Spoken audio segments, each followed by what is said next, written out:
ചരിത്രത്തിൽ പ്രകാശത്തിൻ്റെ ഇതിഹാസം രചിച്ച ഒരു മനുഷ്യനുണ്ടായിരുന്നു, തോമസ് ആൽവ എഡിസൺ. അദ്ദേഹത്തിൻ്റെ ജീവിതം പോരാട്ടങ്ങളുടെയും അസാധാരണമായ സ്ഥിരോത്സാഹത്തിൻ്റെയും ഉജ്ജ്വലമായ ഒരു ഉദാഹരണമാണ്.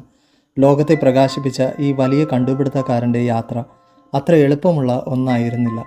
ആയിരക്കണക്കിന് പരാജയങ്ങൾ അദ്ദേഹത്തെ നിഴൽ പോലെ പിന്തുടർന്നു. ഓരോ തവണയും അദ്ദേഹം നിലത്തേക്ക് വീണു. പക്ഷേ അതിശയകരമെന്ന് പറയട്ടെ, കൂടുതൽ കരുത്തോടെ അദ്ദേഹം തിരിച്ചെഴുന്നേറ്റു. ഒരിക്കൽ ആ ലോകത്തെ പ്രകാശിപ്പിക്കുന്ന ബൾബ് കണ്ടുപിടിക്കാനുള്ള തീവ്രമായ ശ്രമങ്ങൾക്കിടയിൽ എഡിസൺ 1000-ലധികം തവണ പരാജയപ്പെട്ടു. അദ്ദേഹത്തോടൊപ്പം ജോലി ചെയ്യുന്നവർ പോലും അദ്ദേഹത്തെ നിരുത്സാഹപ്പെടുത്തി. എന്നാൽ ലക്ഷ്യത്തിൽ നിന്ന് ഒരടി പോലും പിന്നോട്ട് പോകാൻ എഡിസൺ തയ്യാറായിരുന്നില്ല. ആ ദൃഢനിശ്ചയം അദ്ദേഹത്തിൻ്റെ കൂടെ തന്നെ ഉണ്ടായിരുന്നു. അദ്ദേഹം അസാധാരണമായ ഒരു കാര്യം പറഞ്ഞു: ഞാൻ ഒരിക്കലും പരാജയപ്പെട്ടിട്ടില്ല.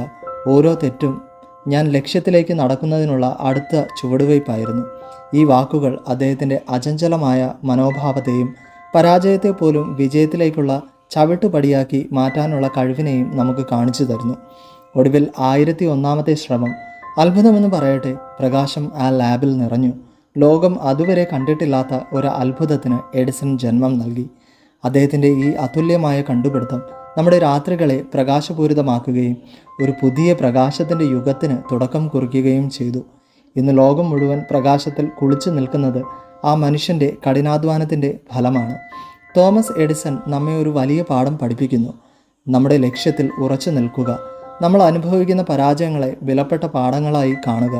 എത്ര ബുദ്ധിമുട്ടുകൾ ഉണ്ടായാലും നമ്മുടെ പ്രതീക്ഷയുടെ വെളിച്ചം ഒരിക്കലും കെടുത്താതിരിക്കുക. നിങ്ങളുടെ സ്വപ്നങ്ങൾക്ക് വെളിച്ചം പകരാൻ നിങ്ങൾക്ക് കഴിയും.